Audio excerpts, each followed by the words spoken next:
Okay, welcome back everybody. We are here at Seat to Table here in Naples, Florida. It is a Tuesday. We're typically here around 9:30 most of the morning till 12:30 or so. Just was getting ready. I'm going to be recording a scripture today, and a dear friend of mine just kind of popped over, which is exactly what I asked for people to do when you're in the area.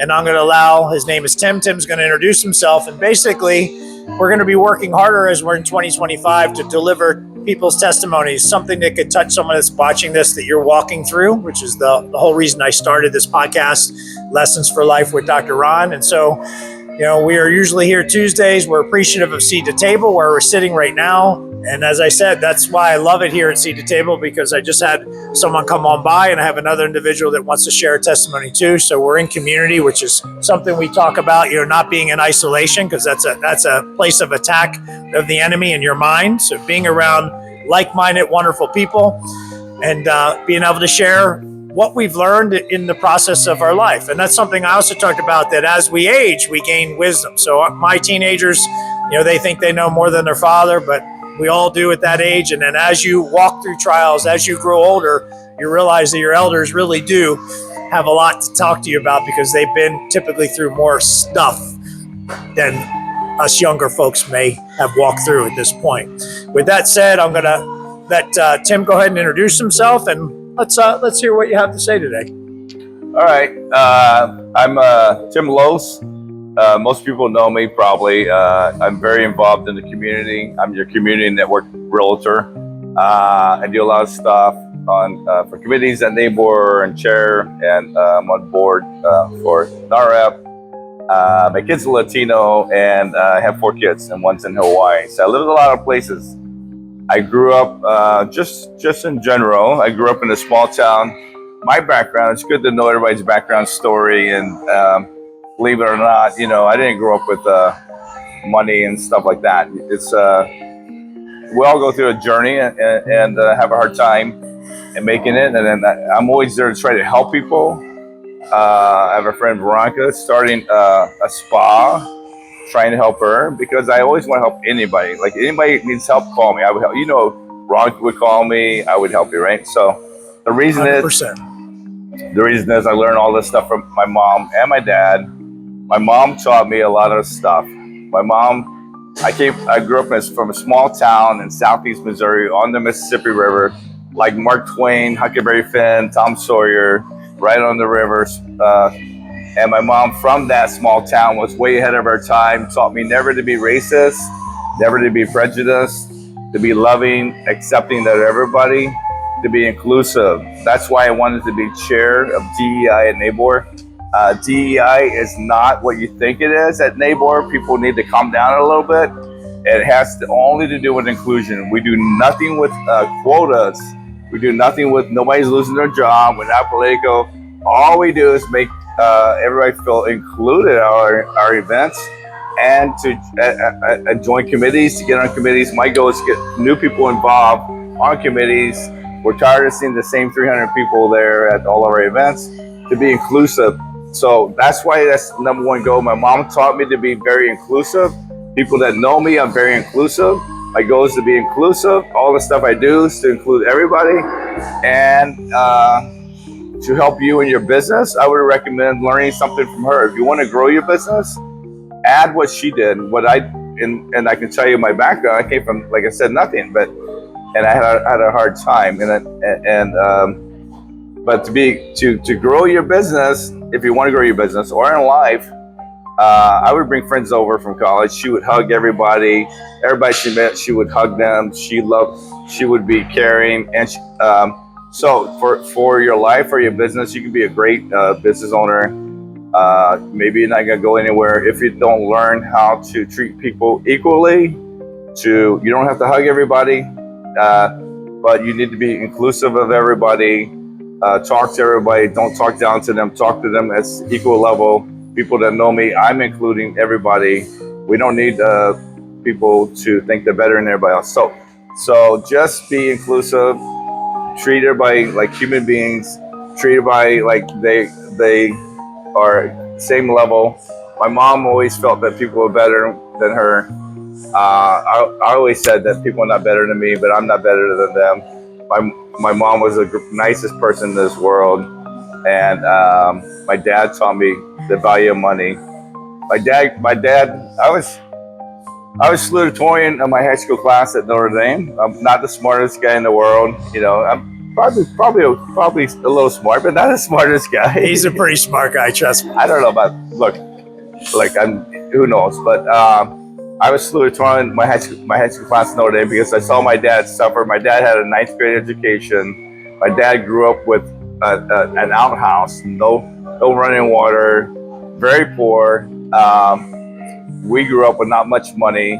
I saw my dad suffer with his 9th grade education with a horrible boss. His boss was alcoholic, treated him terrible, and I internalized that, and so I was driven to succeed. Not about my money. My brother Gary says I love money.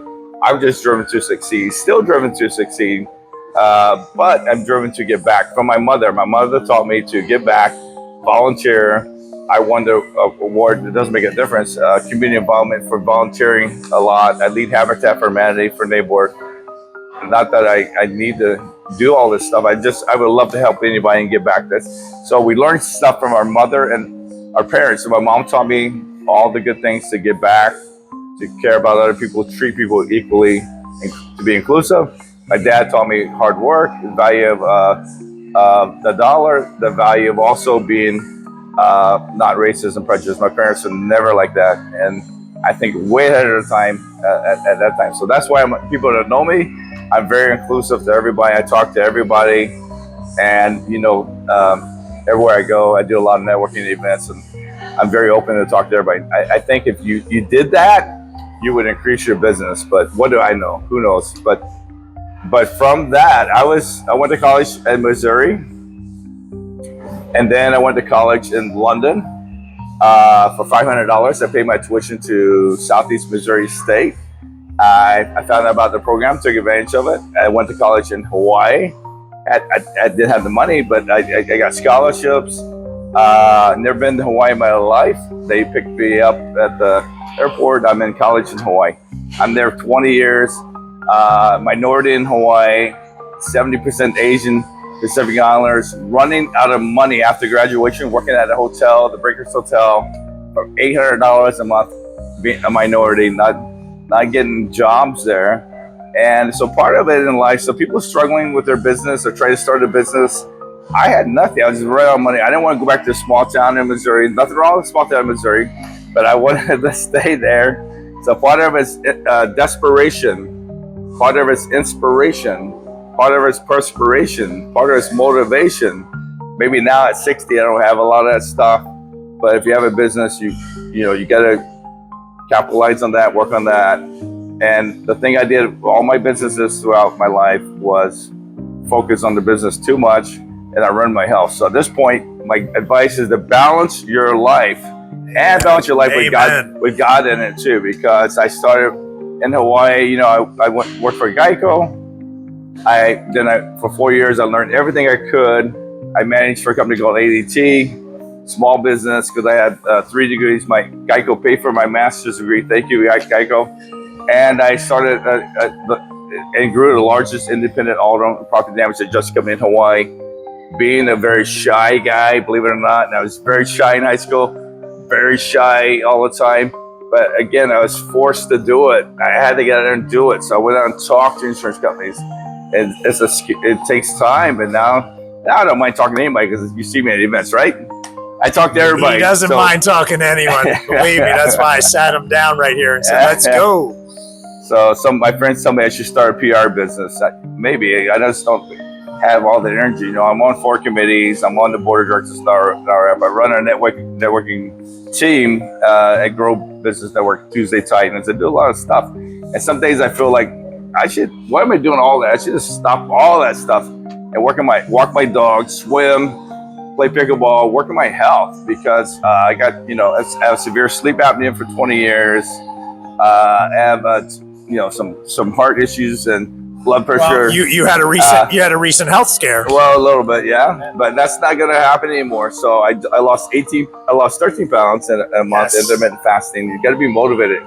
So I got to address my health the same way I attacked the businesses before, and with God in it. So I was not always like this.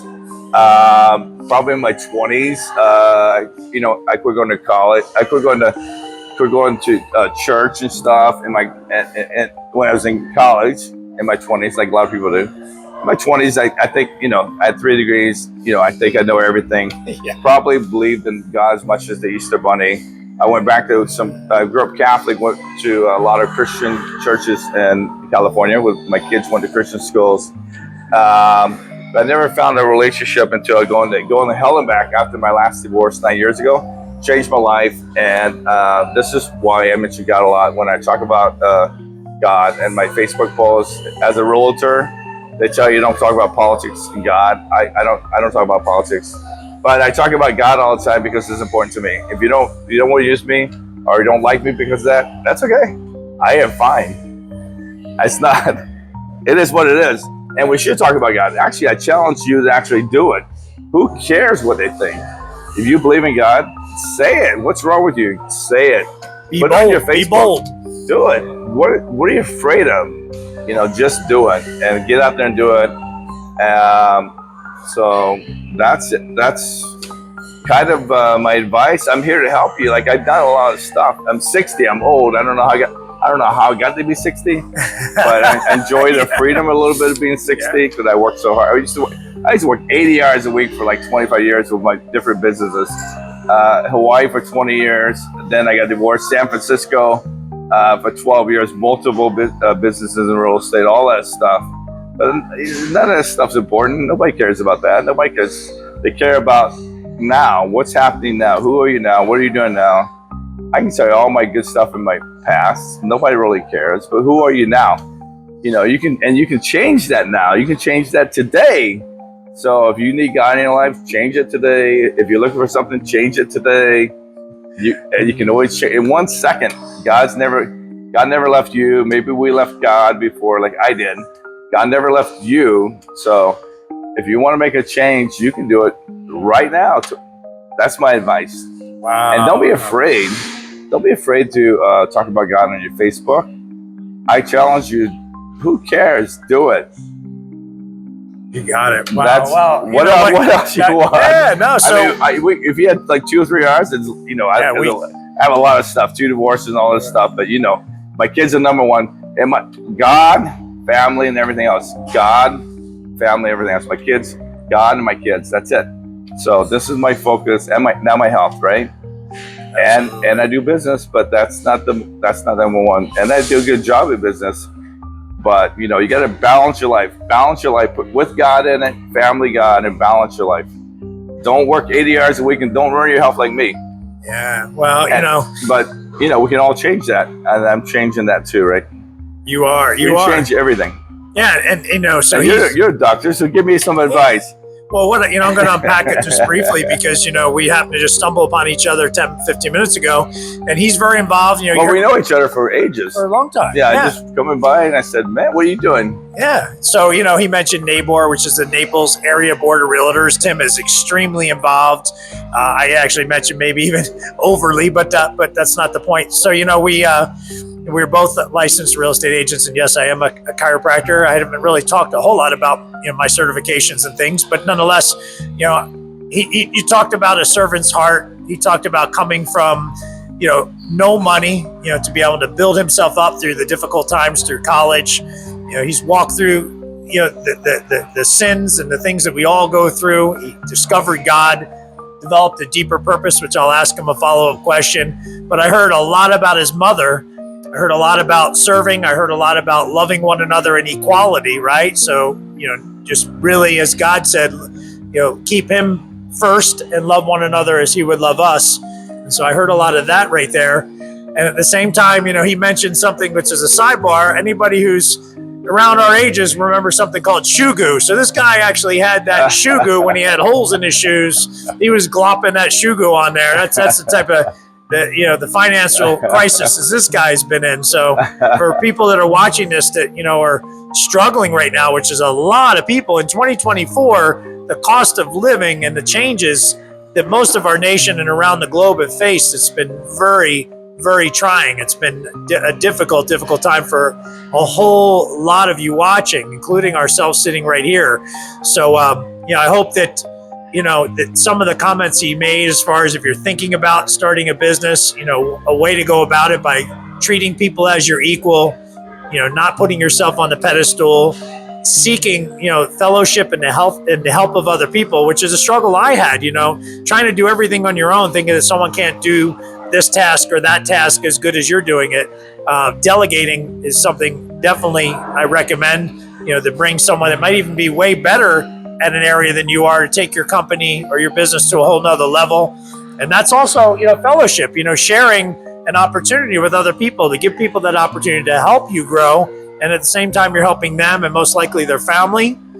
I heard a lot about God, which, again, I'm not always expecting that these interviews are going to get into your faith, but I do have to have the follow-up question as to the person you were before you found Jesus, before you had God to lean on. What would that look like for you to say how you were then and where you feel you are now? And of course, we talked about a few things before we went on camera. We're all walking through our stuff because people just aren't honest. We're all walking through our sins, through our stuff, and working to become better individuals in our spiritual growth. So just to kind of wrap this up, all the wonderful things you're doing in the community. Tim will even put his phone number in the show notes. You guys, literally, this guy doesn't just say it and not mean it.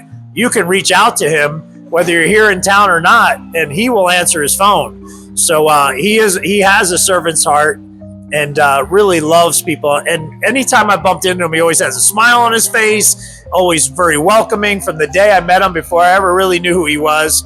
And so just talk briefly, just to kind of close out, what was life before you had any type of faith? I mean, I think you were maybe raised in the Catholic faith or what have you, whatever that might have looked like. So to where you are today. Well, the smile on my face is from my mom. I have my mom's smile. Thank you for my mom, and she always has a smile. And now I give thanks every day to God for giving me way more than I deserve. Every day I say that. And I pray for my kids. I call my kids. I want my kids to do better than me. Better than me is that's not about money. It's about being a better person, not having two divorces, having God in your heart, being good people. Number one for me is being a good person.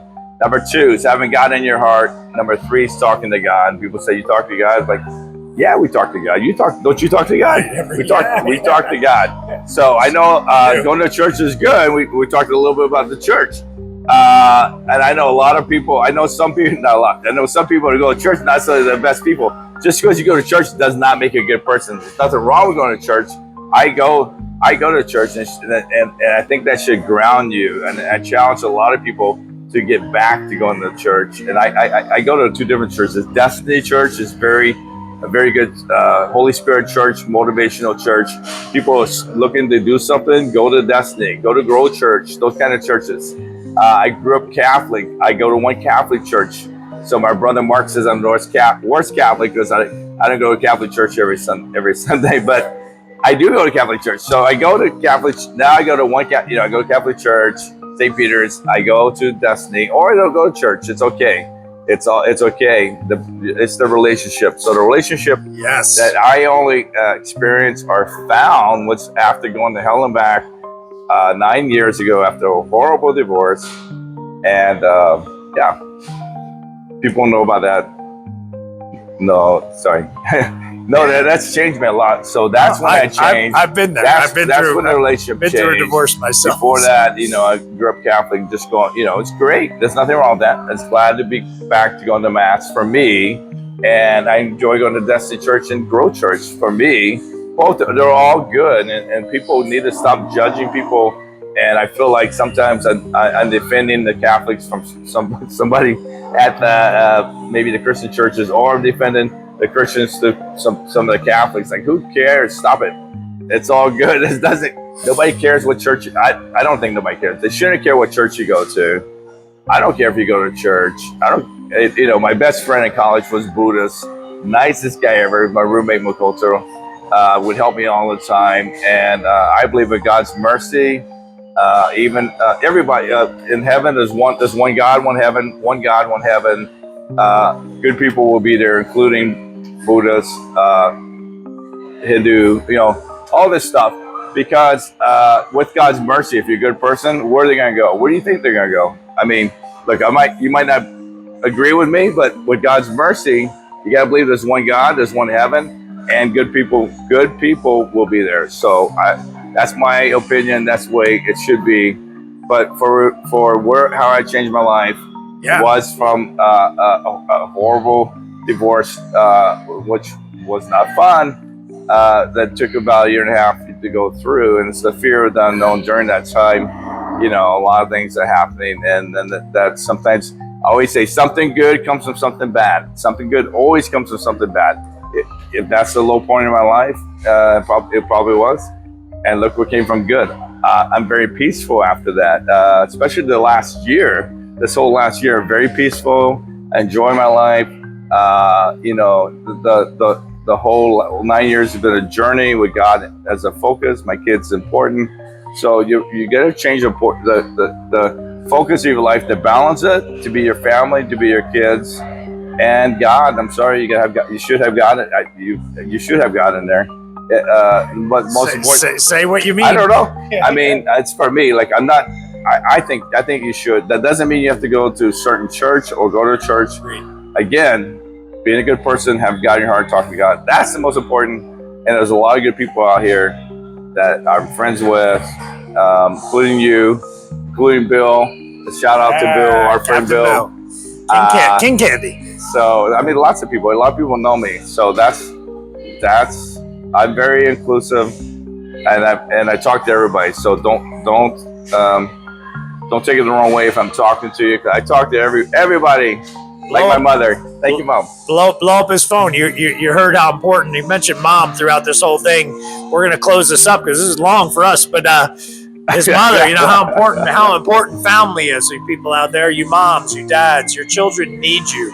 They need that direction. They need that representation. You see how it's impacted this man just by this interview here. How important, he mentioned it over and over again, how important relationship is.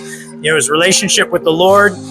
When it comes to church, it's that fellowship, being around people that are striving to be better. It isn't, I agree with Tim, you don't have to go to a church, but you want to try to get to places where you're getting with people that are trying to better themselves and be better human beings. So that's the way I look at that. And you heard about his servant's heart, doing things to serve others. I mean, what's our purpose? People are always striving to find, as you mentioned, Grow Church, they talk about discover your purpose, find freedom, make a difference. That's some of their key lingos there that they have up on their kind of their alma mater. Their, what do you say, alma mater, however you say that.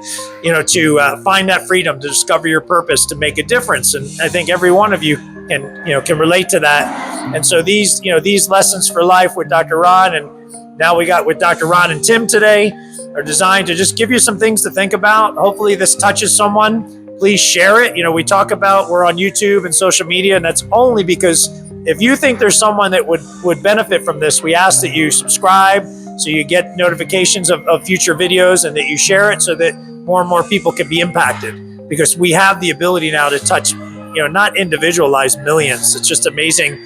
The technology can be used for good. And so we appreciate you watching this entire time.